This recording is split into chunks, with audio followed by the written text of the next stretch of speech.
I've been sitting in here for the last 30 minutes or so, going back over the news that I was researching early this morning and last night, and some of the news that we covered yesterday evening on the Sunday broadcast that was live 4 to 6 p.m.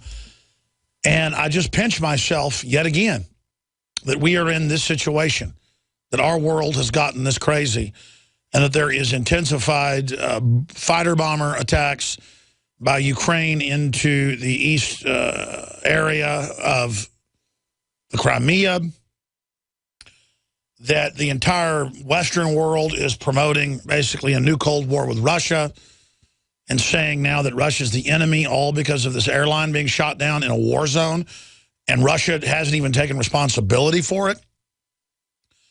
And the public is so dumbed down and the media is so controlled that it's still not an issue, other than CBS News and a few other reports I've seen. What we pointed out day one last week is that that flight was routed through an area where for at least 2 months, FAA Europe, there's a branch of the FAA over there, but also the EU air traffic control, had banned flights flying over that area. And no flights have been directed over it.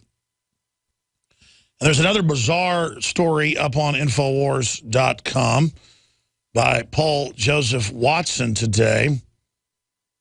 And that deals with a Malaysia Airlines diverting flights over Syria airspace. What's going on with Malaysian Airlines? You've got one of them disappearing. You've got this other one directed right over the war zone that no one dare fly into. And, I mean, they give you a flight plan, folks. You follow it, or fighter jets come up and make you land. It's been like that for 60 years all over the world. And then now we've got another Malaysian airliner flying right over the war zone in Syria where you're not supposed to fly, and there's a flying ban, a no-fly zone. I mean, what's going on with Malaysian Airlines? These are brand new 777 jets. They've never had issues before. I looked into it this morning. Something's going on. They've got some weird deal with the Malaysian government or something, with some type of weird clandestine hanky-panky. And when I bring this up, the controlled dinosaur media, state-run media, will say, Alex, with more theories.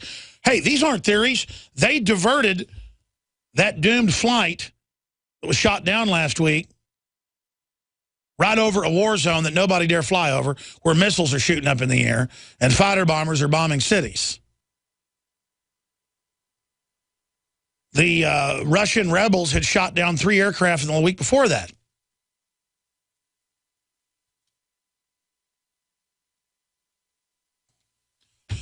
So this is the type of garbage we're dealing with. So I intend to open the phones up on this subject and see what you think, especially if you've worked for the FAA or if you've worked in military, air traffic control. I know we have a lot of air traffic controllers, current and retired, listening. Does any of this make sense to you? You're the experts. I'm going to open the phones up specifically for people who are pilots or who have civilian or military or private. Celebrate the spirit of freedom and liberty upon which our nation was founded at InfoWarsShop.com. Molon Lave is ancient Greek for come and take it. This popular design combines both classic Greek Spartan imagery with modern M16 assault rifles. Now available in women's tees and proudly made in the USA. Celebrate the spirit of 1776 with the George Washington brass belt buckle or this incredibly sharp-looking 1776 hat. Badass. And be sure to check out the new arrivals at InfoWars Life, where you can prepare your body to perform at peak levels with Survival Shield, Nascent Iodine, Super Male Vitality, and Fluoride Shield. And wake up, America. Immune Support Blend is the healthy choice for the gourmet coffee lover. So get incredibly high-quality, freedom-based products and help fund the revolution at InfoWarsShop.com.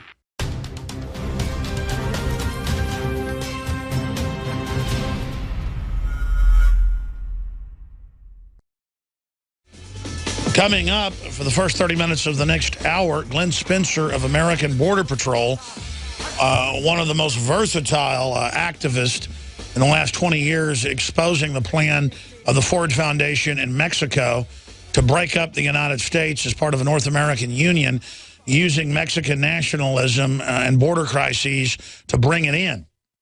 He's been predicting this for more than 12 years that I've been interviewing him on air. He's been an activist since he was a Native American organization activist for the tribal lands, and then began to research how Mexico was treating the natives down there, who are the indigenous peoples. And he is one of the most outspoken folks on the border. He moved from California to Arizona, I don't know, 5, 6, 7 years ago, to be right there on the border and to be able to detail what was happening and unfolding.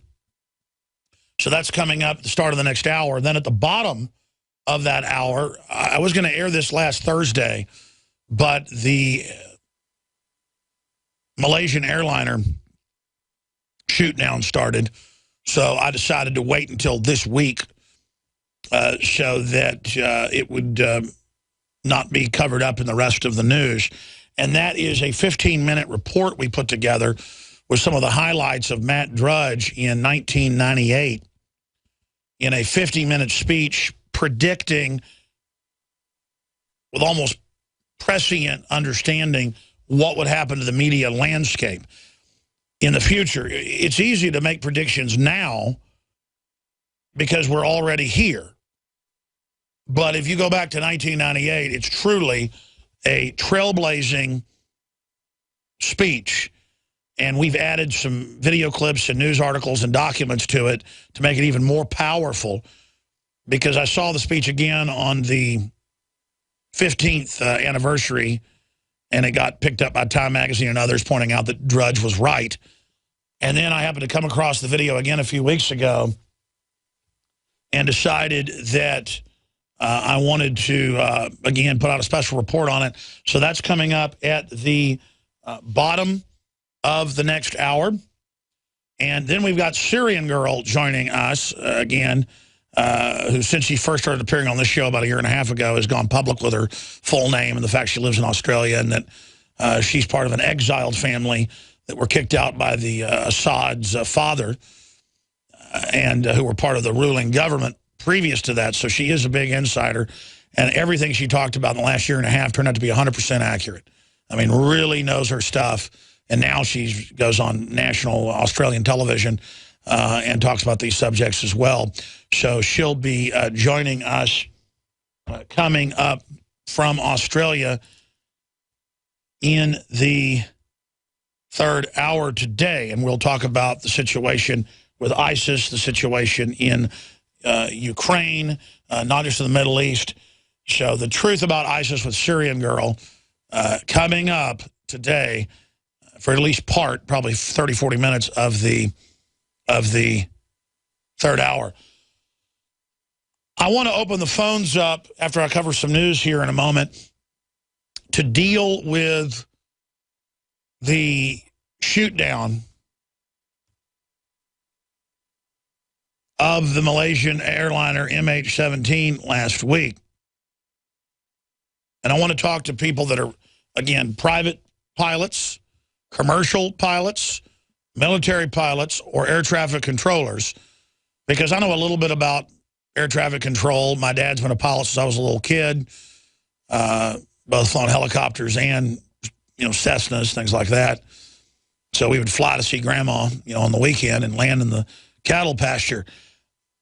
I just remember being with my dad on those flights and the fact that there'd be a big storm and he couldn't go around it because there'd be military bases on both sides. He would find a local airport and we'd land and then go in and get some chips out of the vending machine and drink some coffee till it blew over. And if it didn't blow over, he'd get coffee. I'd get, a Sun-Kissed soft drink or something. If it didn't blow over, we would go stay at a little motel in the town. And that happened a few times. Probably flew with my dad 50, 60 times, probably more than that, probably 100 times. And a couple times had to land the plane. because he couldn't fly around a thunderstorm because there were so many military bases. The minute you start straying off your flight path, they come on the radio and they say, what are you doing? They call out your number. And if you don't do what they tell you, F-16s are on your butt in about 10 minutes. That's why 9/11 was a fraud. They said in the news, USA Today, you name it, that no aircrafts had ever been intercepted in U.S. history. And it was completely normal that NORAD stood down for 50-plus minutes. And that they lost the planes, which obviously wasn't true. And air traffic controllers have gone public about that it was all a fraud. I don't know exactly what happened on 9/11, but I know that the air traffic controllers, when they finally released part of the tapes, were saying, what is this simulation? You've taken control, and you're putting simulated aircraft over everything we're doing. That's the centralization that NORAD had. That's why centralization and technocracy is so dangerous, is that a very small group, whoever they were, basically turned the computers off and put overlays in there. And you hear the air traffic controllers and people, even at NORAD, saying, is this real or simulated? Why is there a drill going on right now while this is happening? And they use the drill to basically have the cover of why someone at NORAD was overriding everything. Then they ordered the F-16s to fly at near stall speed. And I got this from multiple military sources, one of them a colonel who died after he came on the show, Colonel Don de Grand Prix, who was in Black Ops all over the world as an arms dealer after he was in the military. And he died of a heart attack right after he came on. Might have been natural, but it was so dangerous to be covering that at the time. And he talked about how an air wing out of the Dakotas, and named them, was in a drill in Virginia and fired 2 AIM-9s, that's Sidewinders, into Flight 93. That's what the state police said they saw in her, was a big explosion, and the debris was over all those miles. And the media would just lie about all of it. And again, that's the issue with 9/11.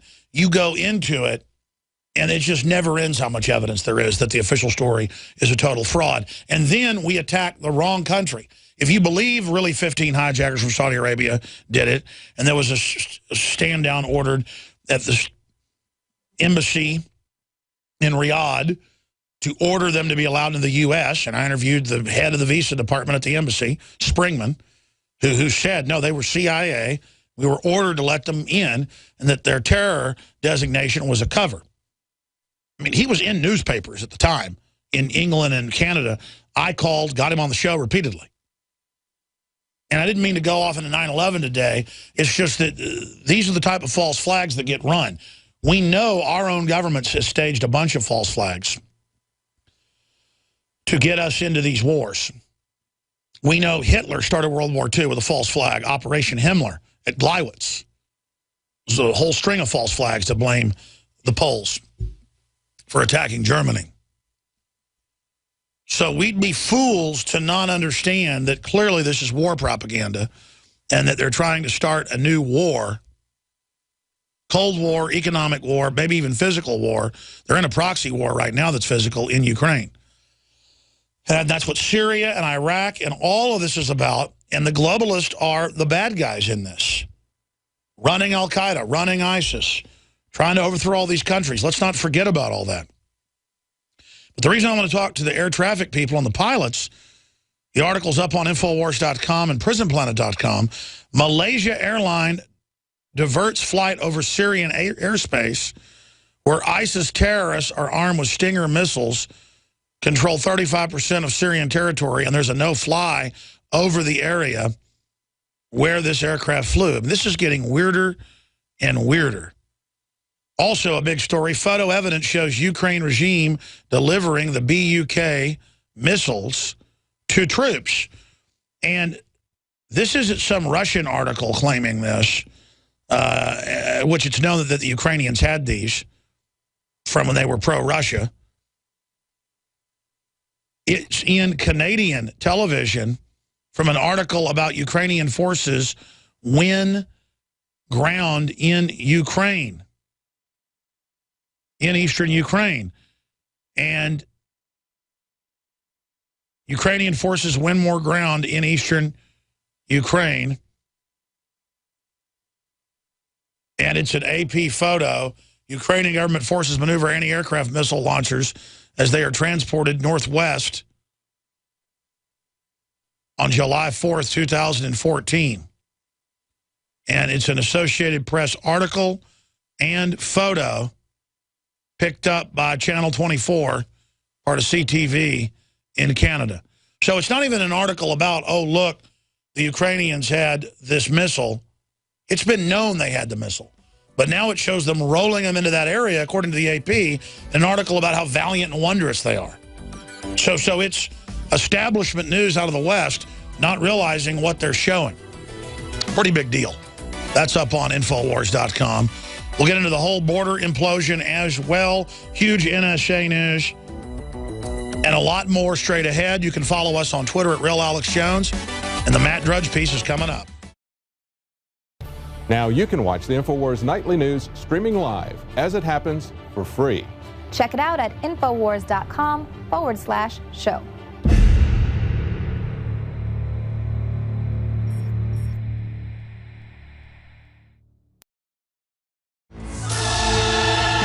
So Malaysian Flight 17 shot down last week, that you would think is the only story in the world, has been officially, in scores of newspapers that I've seen, been blamed directly on Vladimir Putin.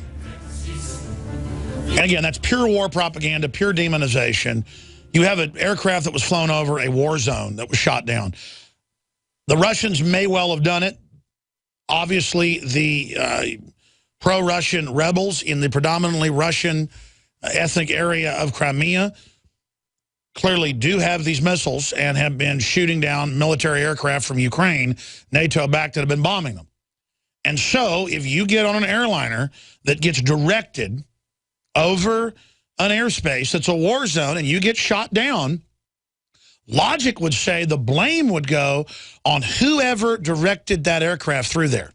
If the pilot just broke the law or made a mistake and flew over, they should be blamed. If the airline ordered it, they should be blamed. But I'll tell you what the airlines do. They follow in major air corridors like that over a war zone. Let me tell you, they check their charts and their flight plan probably 10 times. This would have come from the EU air traffic control system, the Ukrainian air traffic control system, NATO, FAA, Europe. The FAA is in Europe, and they're on record 2 months ago saying don't fly through there. Not a recommendation, not a warning, an order. Now, I'm no pilot. I'm no air traffic controller. That's what I know from just researching the news over the years and flying around with my dad and other pilots and being on private jets. I've had some friends that have large private jets, and I've been on them quite a few times. And I like to fly up front in the crash seat with the pilots, and it's really neat and get to see all the stuff they're up to. But we're going to actually talk to air traffic controllers now, pilots and others, and find out if I'm wrong about this. I want to go to Roy in Wyoming, who's an air traffic controller, then Grandpa Stan, who's a pilot, Danny, who's a former military pilot, Brendan, who's Air Force, and John, who's a private pilot. We'll get to all of you. This is a short segment, long segment coming up. But let's go to Roy in Wyoming. Roy, what do you think about this as an air traffic controller? And did I get it right or part of it right? What do you think? I mean, isn't the story that all the other air traffic wasn't going through this corridor and that this flight went through a war zone? Hey, Alex, yeah, you're absolutely right. There's something that's not adding up there. If the pilots do check their flight plans 10 times over, the FAA said that they prohibit our airlines from flying over these war zones right now, so there's no way that you'd see a carrier flying through there, especially a 777. I'm not sure overseas how they're working that, but I imagine it'd be similar since all of our rules are roughly the same or getting close to being the same. So, yeah, you're right. It's not adding up at all. Well, I had some family that worked for FAA Europe, and I gave them a call, and they worked there in the 80s in translating, and they said that there's just no way they would direct an airliner over a war zone. Absolutely not. And it's not uncommon, for example, on Tuesday, the 11th of September, 2001, where they'll evacuate. They'll tell everybody in the control tower to leave their position and send them into the space down below where there is no windows. Then they'll staff that control tower with black ops. It happens all the time in Fallon, Nevada. The control tower at Area 51, Diego Garcia. This happens. You know, it's not uncommon to see that happen. So that the controllers have no idea what's going on. Again, repeating the compartmentalization of the federal government. What does your gut as an air traffic controller tell you is going on over here with this Russia situation and this shoot down of this aircraft? 11 years as a controller, my gut tells me that obviously there's a cover-up going on. And again, if you ask controllers in Europe, chances are they were either removed, or if they do talk about it, they're going to be disappeared. Well, there was a Spanish air traffic controller in Kiev. This came out in the news and was even on Fox Latino, but then got removed. And David Knight covered this last Friday on the Nightly News with Leanne McAdoo. And not just this air traffic controller who was senior, but others said that they were basically told to shut up and that it was shot down by Ukraine. And that the same thing you just said, that the day before, they brought new controllers in who they'd never seen before, who basically kicked them out when this happened. And it's strange you said that, because you just brought up basically what that Spanish air traffic controller said. Pretty bizarre. What does that sound like to you? Exactly, and that's their MO. They've been doing it for a long time, so it's nothing new. So you're absolutely right. You're dead on with your what you're bringing up, and my gut, that's what my gut tells me too. So. Wow. Well, thank you so much for the call, Roy. Alex Jones here to break down some exciting developments in the area of research concerning supplemental iodine. It's nothing less than phenomenal. I began to get into iodine a few years ago because it was helping me and my family so much get healthy and detoxify. And I used some of the mainline iodine supplements, and they upset my stomach, and I had some issues with it. Until I discovered a product being developed by Dr. Group, who I was already interviewing as an expert on my radio show, and I began taking the product before he actually rolled it out. You now know it as Survival Shield True Nascent Iodine that your body can really absorb. Then, about a year ago, he said, listen, if you think this is powerful, I'm going to come out with rare earth, deep earth crystals that are incredibly powerful that no one else has as a source for their iodine, from between 7,000 and 12,000 feet, literally drilled out of the ground. You put it on a hot plate and it turns into the pure gas. No one else has 99.99% pure iodine. And the results that I personally have had have been life-changing. I was over 270 pounds. And with the iodine, exercise, and better diet, I have lost now more than 50 pounds total, and I'm continuing to lose the weight. I have more energy, my libido, all this crap came out of my skin. I believe our research is conclusive. This is the best iodine out there. And I know this for a fact. Nobody else has got iodine based on these pure crystals, ladies and gentlemen. This is innovating. This is trailblazing. And the best part is it helps fund Infowars.com, the radio show, the TV show, the whole media operation promoting true libertarian ideas. For a limited time, experience the ancient power of Survival Shield X2. Take advantage of this unprecedented 30% off Super Detox special at InfoWarsLife.com.